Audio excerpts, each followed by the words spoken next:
Hello, joining me today is Joyce Shulman. This is her second time on the show. I'm so excited. She's the co-founder with her husband and the CEO of 99 Walks and also Jetty Fit, which are like these great exercise poles to kind of help you get out there and make the best of your walk. So welcome back to Gruff Talk, Joyce. Thank you. Thank you so much for having me back. I'm excited for today's conversation. Oh, yeah, me too. I already did an intro to this episode and talked a little bit about what osteopenia is. I mean, it's very confusing. Not a lot of people know what it is. They know what osteoporosis is, but osteopenia, not so much. So we are going to go a little bit deeper into what it is. I talked in the intro a bit about my own diagnosis of osteopenia back when I turned 50 and broke my arm. But, when you were on the show the last time, I think about 6 months ago, I want to say, we were talking about walking and all the benefits to walking and why you're such a big proponent of it and also strength training. But during that time, you did reveal that you had gotten the diagnosis of osteopenia. So let's talk about that. How did you find out? Did you feel about this? Given that you're so active and physically fit, you must have been shocked. It had to have been a jolt. So tell us about that. Yeah. So going back to having my first DEXA scan at 50, it showed some bone loss. And at that point, I was shocked, right? Because I do all the things. I have literally been lifting weights since I was 18 years old, which is super unusual, right? Back then, it was not, I was often the only woman in the gym. Right. My diet is really good. I'm active. I do all of the things. And when you go looking at the risk factors, I don't have any of them except one, and that is I have a strong genetic propensity for osteoporosis. Can I ask you though, at that time, at 50, were you already postmenopausal? Had you gone through menopause and therefore all your estrogen levels had dropped, or what? That's actually a really good question. And as you say that, I realized it wasn't when I was 50 because I was postmenopausal. So my first DEXA scan was more like 54, which puts Okay, it and you were in well. postmenopausal. Yep. So I just want to kind of correct you right there. Another risk factor is the fact that you were postmenopausal, because as we know, estrogen levels at that point, unless you were on or are on some form of hormone therapy, I replacement wish. therapy. I wish, but that's a whole nother conversation. Okay, I'm sorry to have interrupted you. No Continue. worries. Yeah, for sure. So my age, of course, my hormone status, of course. Mm-hmm. But my mother has had osteoporosis for many years, my Mm-hmm. maternal aunt, my sister. So it's certainly throughout my family. But I always thought, as my mother will say, so my mother is a retired professional dancer. And so always active, which is great. But as my mother will say, I've never picked up anything heavier than a wine glass. So I was always like, I lift weights.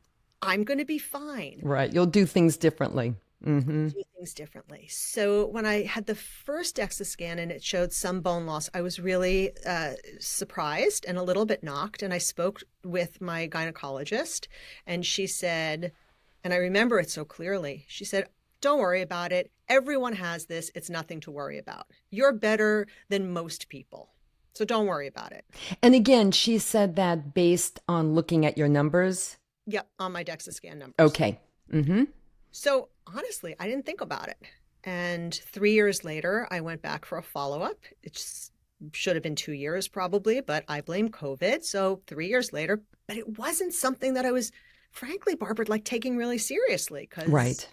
No, because you continued to do everything right. Strength training, walking every day, of course, yep, as the pack leader of 99 Walks, and eating well and everything else that we talked about in the last episode when we were together. yep. So then what happened? So then I went and had the follow-up. And while I haven't tipped over into an osteoporosis diagnosis, the bone loss between those 3 years, those two DEXA scans was significant. Mm-hmm. Um, and Significant bone loss over a between course of 3 years. within 3 years, Yep. if I summarize that correctly. At that rate, if that rate of loss continues, I am in big trouble, very soon. Mm-hmm. So, yeah. So what happened then? So I called my gynecologist again, and she said, "Oh, don't worry about it. There's nothing you can do. You don't want to go on medication. There's nothing you can do. Don't worry about it. Keep doing what you're doing." And I was like, that advice doesn't sound right to me. Mm-hmm. So I started down a path. I did a very, very, very deep dive into all of the research I could find because Mm-hmm. I believed, and I believe still, there must be a solution out there. Uh, and I had the great fortune of consulting with two fantastic physicians, really knowledgeable in this space, um, both of whom gave me the same advice, and we can talk a little bit about that. And I consulted with a couple of functional medicine doctors, thinking, okay, my question is like menopause, uh, my genetic propensity, but what's the mechanism? Like, okay, so your drop in estrogen can be a trigger for bone loss, but how? Like, what's actually happening? And I was frankly surprised. Yeah, the big question. Exactly right. And I just want to say, and I did say this already in my intro, but I did a really thorough deep dive into osteoporosis and bone loss as it relates to menopause specifically with Dr. Margaret Noctegal, who is a frequent guest on the show. She's my partner in Menopause Cheat Sheet newsletter. And, that's just a few episodes ago. So everybody, if you want to take a deep dive back with us, you can delve into that episode. But continue, please. Yeah, so that's sort of broad strokes, and I can dig into any changes I've made, advice I've taken or not taken, all the Well, things. for starters, yeah, I really want to know now you have already been doing everything correctly, as we've said a few times already. Have you made any changes to what you're doing since this diagnosis? And if so, what changes have you made? I have made some changes, not tremendous changes. So, a couple of things.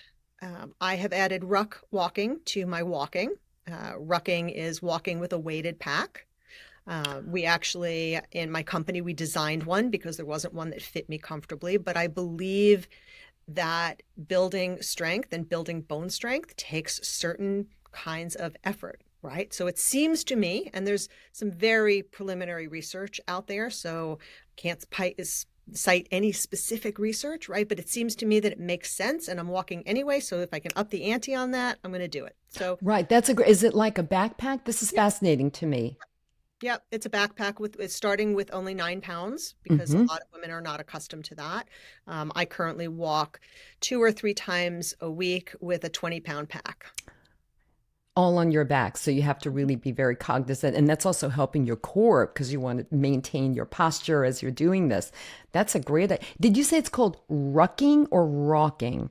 So it's generally called rucking. So our pack is jetty packs, jetty walking, but rucking is something that the military has been doing for actually centuries. It's a big part of military training, Oh, and there's yes, of amazing science course. behind it. But there's Hmm. not science directed directly to bone health. So it's just something Well, that I but there is in a makes way, sense. though, because anything that's weight bearing Right. will help to keep either, keep your bones from getting weaker and thinner. So there is science behind that, Yep. actually. And I'll include some links to all of this, including is your new product available yet, or Yep. is it still Yep. under? Nope. Nope. It's out in the world. Oh, that's so great. I didn't even know that. I'll have a Barbara, link I'll to send it in you the show one. notes. I'll send you one. Oh, I'd We'll love, find it. yay. Okay. Yeah. And I'll take some little photos of me using it, a little Oh, they're video. good. Because you know me, I'm super big on bone health, as we know, Wow. since my No, own diagnosis 16 years ago. So, okay. Before you continue, I realize I didn't ask a really important question about, when this whole diagnosis happened. Did you also get your vitamin D levels checked? And if so, did it show that they were in the normal range or were you deficient? so I've had my vitamin D and my vitamin K levels checked, and Hmm. I am on it's a very interesting question. So I'm on the low end. I'm not out of range, but I'm consistently on the low end. But and now we're going to go all over the place. But here's the thing. Years ago, and when I say years, at least a decade ago and probably longer, I was feeling really fatigued and run down. And I went to my internist, and it was winter, and I said, I just feel lousy. And she said, well, let's do a little bit of blood work and see what's going on. And it Right. came back that my vitamin D levels were low. And every time I've had my vitamin D levels tested throughout my life, they're always low. So Sorry to interrupt you again. Did you start taking vitamin D supplementation when you got that first diagnosis from your so blood work, or all right, what? so here's the thing. Did anybody say, you should be supplementing this consistently Oh my because goodness, no one told you that? no. So, Wow. Okay, no words on that one.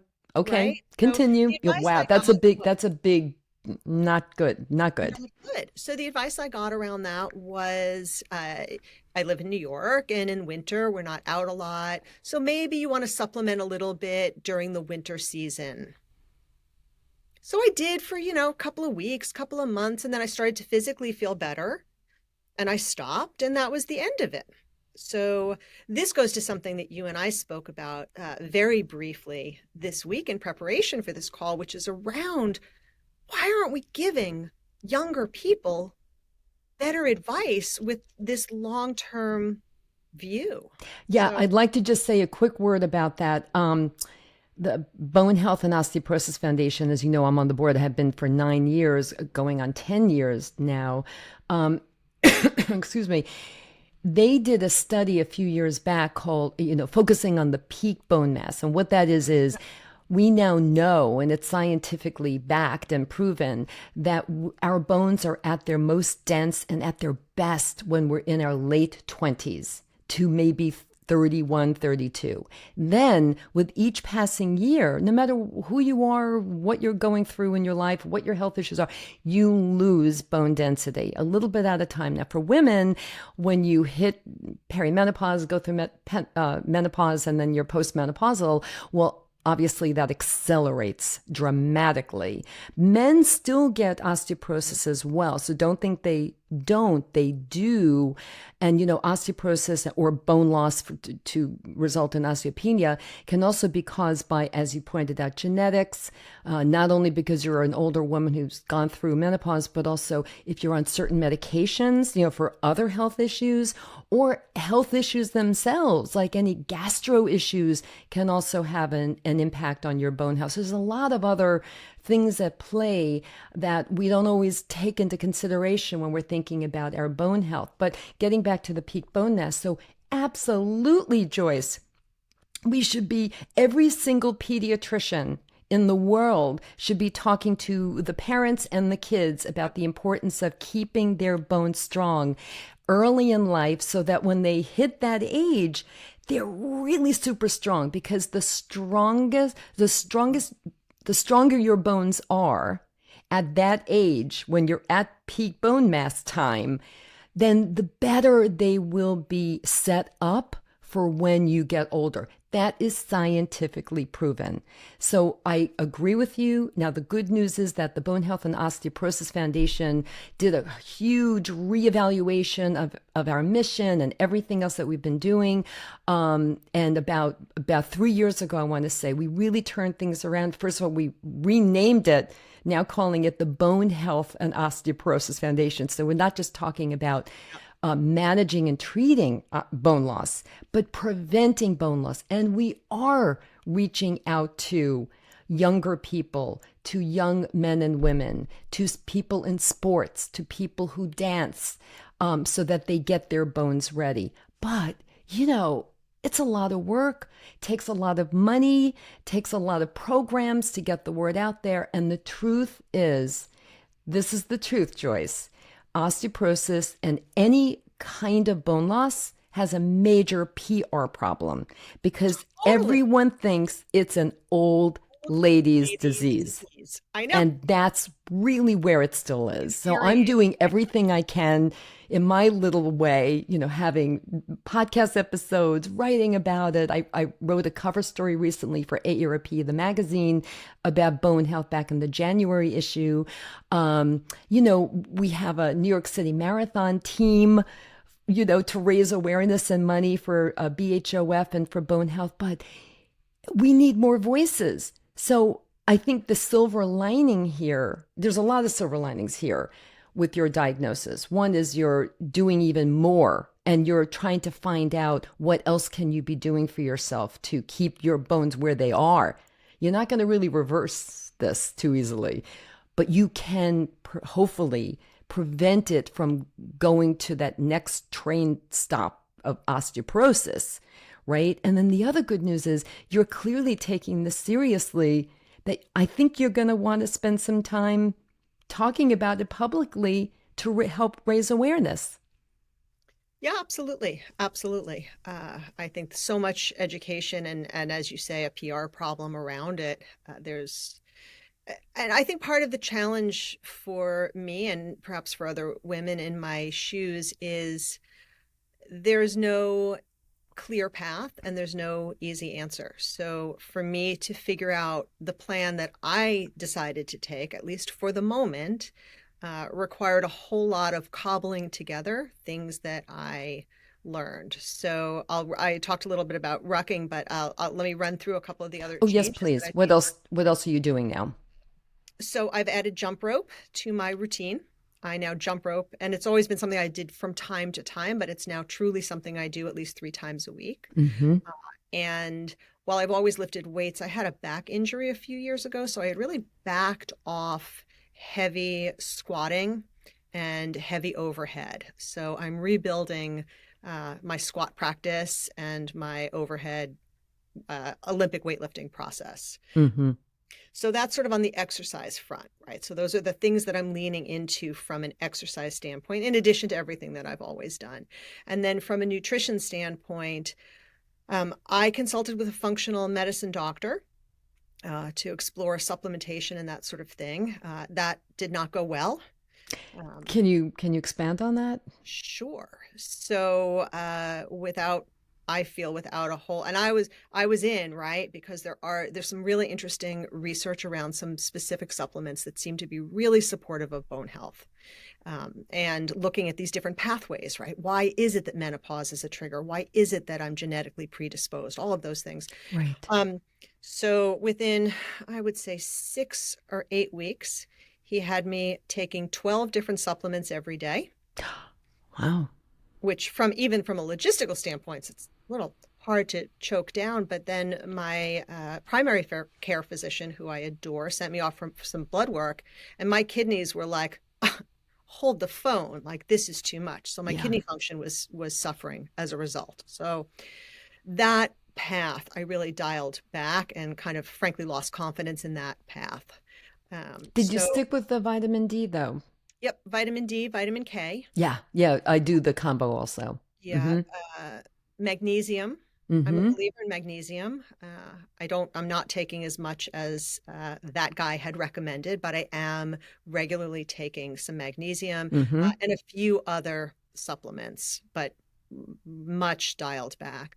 And I have made some small but very consistent changes to my diet, which we can talk about a little bit. Yeah, I'd like to hear. So looking to get more calcium. I'm not a believer, as many people are not, in heavy calcium supplementation. That has its own set of conflicting Oh, research. absolutely. The BHOF, statement on that is food first Right. and only calcium if really necessary. Only supplementation if really necessary, Yeah. So there are because some, yeah, it sorry. can wreak some havoc in your body. Hmm. Yeah. So there's some really interesting food sources of calcium. For instance, I make a morning smoothie every morning. I have for many, many years. Um, and I use kale. But it turns out that collard greens are one of the highest sources of natural calcium. And I was like, all right, what if I trade out half of my kale for collard greens every morning? Bok choy, also a great source of calcium. I love bok choy. I don't generally cook bok choy. So I've worked some of these. Celery root is a great source of vitamin K. Um, my favorite, I'm okay with dairy. Not everybody is, but dairy, I don't have I'm okay with dairy. My favorite calcium rich source of dairy that I discovered is ricotta cheese. That's great. I So love much ricotta iron in, cheese. like, oh my God, cottage cheese and some of the ricotta cheese is the thing. So looking for those ways to add more calcium on a consistent basis to my diet. And that's what I've done thus far. So I've made some changes to minor but consistent changes to my exercise, minor but consistent changes to my diet, and some supplementation. And And what about things like some studies have shown that too much caffeine can kind of chip away at bone density, and also alcohol. Do you imbibe in either one of those? Have you changed that, or have you kept it oh, all the same? Barbara, I tried so hard to dial it back to 1/2 cup of coffee a day, and I just couldn't do Yeah, it. same here. I can't. I Two just Nespressos a day, and that's it. Yeah, yeah. So I am mindful of it. I certainly haven't cut coffee or caffeine out of my diet entirely. And alcohol, I've never been a big drinker, and the research keeps coming about how crappy alcohol is for us Yeah, for so many things, for so many as it things. turns out, new studies are coming out like weekly, it seems. Yeah. Yeah, so So everybody should really dial that back too. Um, but, everything in moderation is what I right. like to say, really, to live a good life. And that's actually what I was just talking to you before we started recording this about Dr. Gladys McGarry, who was on a few weeks ago. She's 102 and considered the mother of holistic medicine. And that was basically her message too. Like she would never say, do this, do that, everyone, and you'll get to live to 102. But really, everything in moderation is totally fine. Yeah, yeah. Yeah.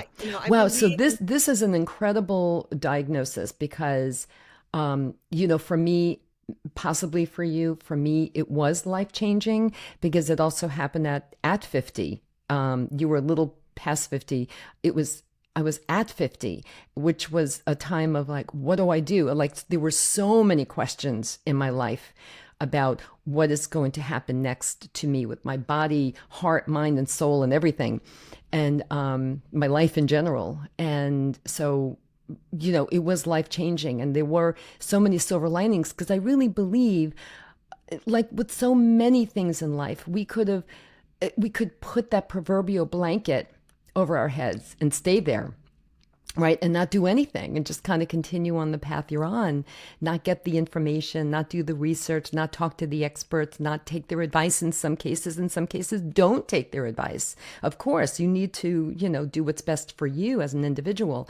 But for me, it really was life changing. That's when I started running marathons, doing strength training, taking vitamin D, on and on and on and on and on. It really did change my life, this little, break, the arm break that I had, that where I got my first bone density. So that's the silver lining. Do you Yeah. see some silver linings here for you? No. No. Uh, Honestly, I don't. And the two wonderful physicians who I spoke with, whose advice I'm not yet taking, and we can talk a little bit about that. Uh, I expressed my frustration. I've done the right things. I didn't need to be told. Like I love strength training. I love picking up and putting down heavy things. I love walking, all those things. And what they said to me is, in all likelihood, you'd be in worse shape had you not. Oh, So no question about it. Had you been just kind of like I hate to say, but the majority of women in America who aren't doing the things that you've been doing, you would have, I'm sure, would have been in worst case, a worst case scenario. Your bones would have been thinner and weaker. But, you do have the genetic disposition. That's unfortunate. And you didn't take any HT, as you said earlier in the show, nor did I. So you and I did not have that estrogen protection, yeah, as many women do. Not a lot, since that 2002 study came out about HT, but we won't get into that now. But maybe a whole other podcast for I was like, wow, there are a whole bunch of women out there in this country who have weaker bones as a result of that study. But I've handled that on other episodes. Women's health has been just played around with forever. And it's just so time to get the right information into the hands of women. So, and healthcare providers, because it is as I'm sure you know, it is shocking how there are so many different points, points of view and different ways of approaching it and treating it, and it's just I think it's a mess on so many levels, and especially And when it comes to women's health and menopause. Menopause is so misunderstood still. so the one additional piece to that is the research. We need more quality research around women's health, around bone health, and around menopause. So I suppose part of it comes from, first, there have to be the conversations, which is what you're doing, right? What we're doing, what's at least some people are out there doing now. And hopefully that sparks a desire for more research, because the treatments available right now for osteopenia and osteoporosis are not fantastic. There's got to be a better way, right? I always say, like, there has to be a solution. We just have to keep looking for it. Mm-hmm. Now, you did say that you saw two doctors. You saw one doctor, and then now, we're not talking about the functional medicine doctor now, the traditional medicine doctor we're talking about. And then you got his, I believe, his opinion. Then you got a second opinion, and you've decided not to follow their advice. Explain what Yes, advice did they give you that you're not following? so let me put that in a little bit of context. Okay. So, what both of these physicians, who were wonderful, really, said to me is, you're kind of right on the cusp. You can do nothing for the moment and see, because your bone loss will likely stabilize, right? So many of us women get a significant drop peri and post menopause, and then things stabilize. So they both said you can take a beat and see what happens in the next year or two. So neither of them were like, you must do this, you are in trouble. They both were like, that said, both doctors said, this is a real thing that you should take seriously. And my recommendation would be you try this particular course of treatment, which is sort of one of the lighter treatments for Right. osteopenia and osteoporosis, Mm-hmm. and see how you tolerate it.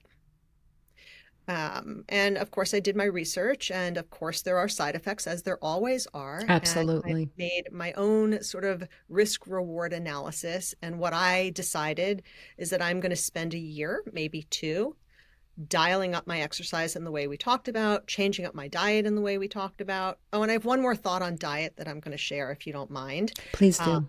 and then revisit it. And based on my family history, I suspect that I will end up taking their advice and starting some medication at some point soon, but I'm going to put that off as long as I can. So, Right. Just to add my story about that, so far, and I'm due for another DEXA in September of this year. So far, they have told me my doctor, I've only seen one, has said to also hold off. I mean, I'm kind of being watched. I think that's really how to view it. I'm being watched very carefully. And then we'll see. My guess is that at some point down the road, I don't know when that will be, I too will get the recommendation to be medically treated. But I'm not there yet. I'm still in that stage of bone health where I just continue to do what I've been doing. So, but I'm glad to hear that you're open-minded to the medical recommendations if you come to that. So tell us about what else about the diet, about the recommendation. so here's not everybody loves prunes. I actually love prunes. They're There is really, great. They're there's some great really for bone health. Oh my gosh. great for bone health. Yes.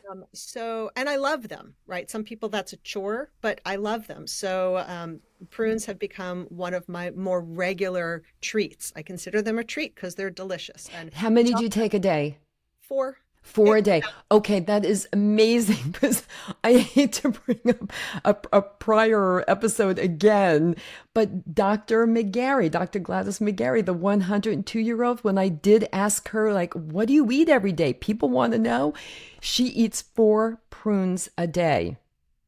4 prunes a day. And everyone listening, just do it. And I realize, I feel like I'm doing everything right too, but I'm a little lax in that direction. I think I'm going to have, thank you so much, Joyce, for that. That's a great reminder for me and for everyone listening. It's so easy and there is science Yep. behind it. Not only do they help you with your, it's fiber, so it's really good for you, but they are good for your bone health. So thank you, Joyce.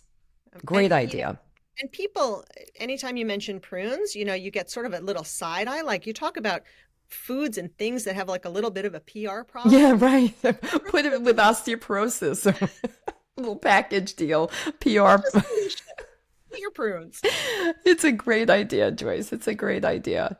So, what else can you tell us? What else do you want the audience to know about your diagnosis and about um, how do you like feel? Like you're not That's you that's don't see the silver lining here, and I get that. For me, it was a little bit different because you were already doing all the right things for yourself. At 50, I was not, yeah, and then I did. yeah. So that's kind of the difference. So for me, there was a clear silver lining. But for Wow. you too, I think, you're making these what seem like subtle changes, but they could really be the ticket for you to keep your bones, to stabilize them and to keep them there, Let's hope. right? Let's. So that to Uh, me is, let's look at it that way. It's a silver lining. I, listen, Barbara. I think I'm not there yet, right? Yeah, So I I was completely diagnosed understand. in September, and I had a range of emotions. Some panic. Truly, I'm a big skier. I'm a big athlete. I do all the things. And the thought that my bones would not be strong enough to support all of the things that I want to do into my 80s and 90s. Like I have no intention of stopping. I want to be one of those women who's skiing in her 80s. Yes. I want to be playing pickleball and forever. So it was honestly, a difficult diagnosis for me. A lot of up and downs, a lot of roller coaster. I dug deep into the research, uh, sort of laid my path, and then was like, I'm just going to do this and not think about it. Then that got disrupted, and it's been very difficult for me on Hmm. a deeply personal level. I feel. Not to overstate it, and I know anybody suffer, and I know there are way more acute and horrible things that happen. Um, but I don't think I'm alone to say that I feel a little betrayed by my body. Yes, I felt the same way too. I felt the same way too. It made me feel all of that and vulnerable, Yeah, vulnerable is the word. really vulnerable. Like, oh my God, if I fall, well, which I had, but what if it's a really bad fall, like my mother, who fell and broke her hip and passed away only 3 years later from a hip fracture. Um, I also felt old. I'm gonna say it. I felt it made me feel like I'm old, and I wasn't feeling that way up until that moment. But again, for me, it was, and I grappled with it for a while too. It was not pretty. And, then I made the decision to just do what I can. One thing that we haven't touched on, which I think is super, super, super important, is balance. Now, you and I have weaker bones. That's where we are. We have that. And a lot of people listening right now have weaker bones too, compared to when they were 40 or Yep. 20, 30. Now, we all know if you fall and you have weaker bones, the risk of fracture is greater. That's just common sense. Yep. So, my mantra also in all of this, in the context of all of this bone health stuff, is no fall, no fracture.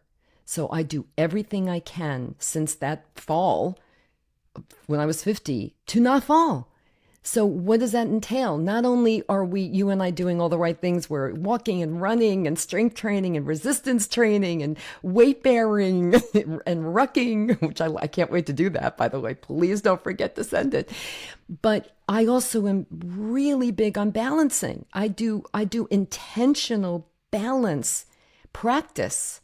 And I want to share that with you.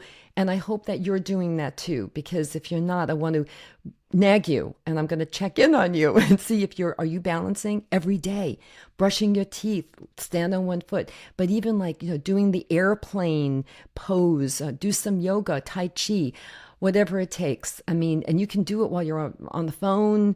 You can lift your foot up while you're standing in line at the supermarket. It's so important. We don't want to fall, especially when we get older. So I'm really looking down the road. And the bad news about bones is it's very hard to get that bone back.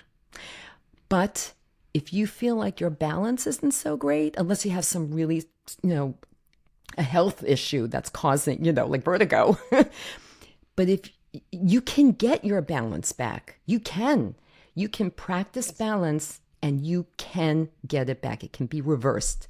So I just want to share that with you and kind of nag you Yeah. about that. Yeah, no, I'm all about it, and I'll add two thoughts to that if I may, Yeah. because my lane is a lot of walking, and there is some incredibly good research out there about how walking, especially walking on different kinds of surfaces, is one of the best balance training things you can do. So for those people who do have a walking practice or a running practice, as I know you do, if you can make an effort to take that practice off of your most stable surface, right? For everybody who's walking on treadmills and they're like, I'm walking, that's good. Try to take that out into the world onto different surfaces, because the research shows phenomenal balance training in that. And then the other thing is around really training your vestibular system, which I didn't know until very recently that you can do. So, Explain that.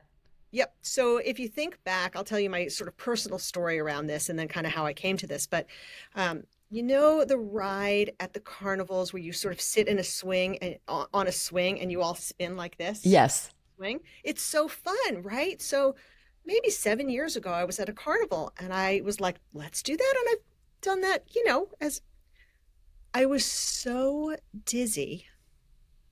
And I was like, well, that's weird. So I guess your balance and your tendency towards dizziness is one of those things that just deteriorates as you get older. Mm-hmm. And when you start talking to I've only spoken to women about this weirdly, but when you start speaking to other women, they're like, oh, yeah, like I get dizzy really easily. So I recently started looking into this, and I've connected with some people who are actually really focused on training your vestibular system. And it's on the list of things that get better. So there are ways to do that. And it is honestly like a little bit of spinning practice. So you talk about the balance exercises, and I absolutely do those. But something else I do, and everybody's going to think I'm crazy, but here I go. So I put my arms out to the side and I spin 7 times in one direction. I wait a minute and then I spin 7 times in the other direction.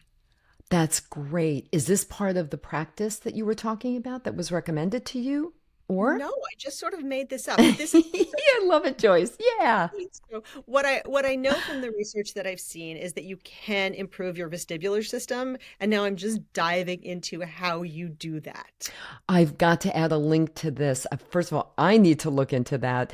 And because why? Why not? Right? Of course. Of course. Great idea. And I'll make sure I add a link to that in the show notes, everyone. And if you have a link that you think is great, send it to me so I can add. That would be really great.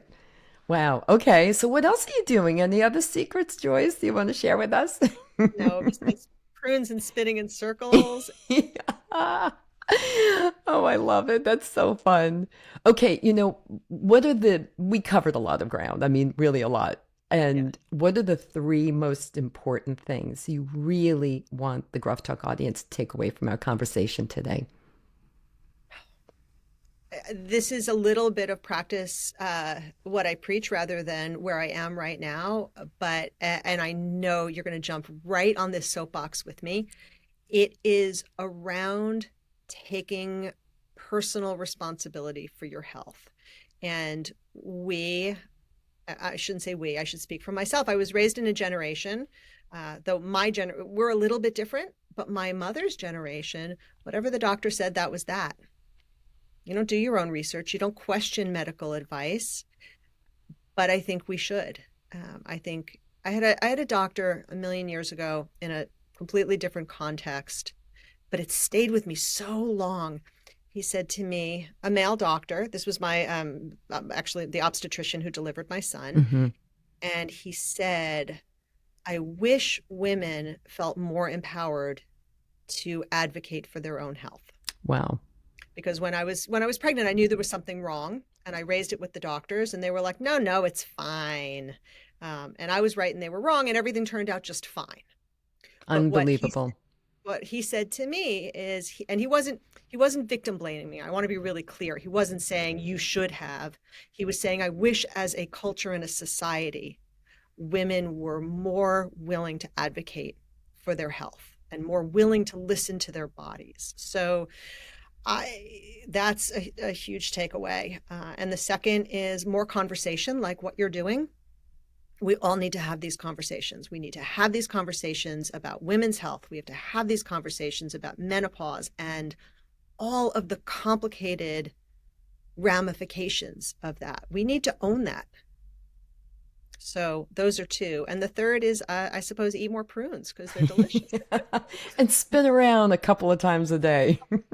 But make sure you've got like something nearby just in Oh, case. yeah, it really, yeah, be really careful because the first time I did it, I practically ended up in a puddle on the floor. I can imagine. I can imagine. Oh my gosh.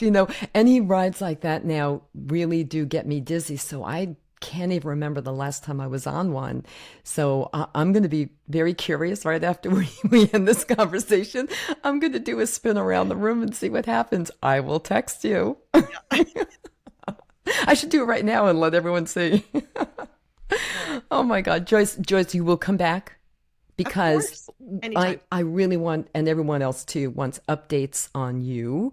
And of course, on all the new products, like every time, which is so fascinating to me. You were such I mean, I think you should come back on, just talk about your entrepreneurship, about how Sure. you were a lawyer and then you decided to shift gears and pivot, and you've created this company, the community of 99 Walks, and you wrote a book, and you've come out with these products. Like every time you personally feel you need this, you make it.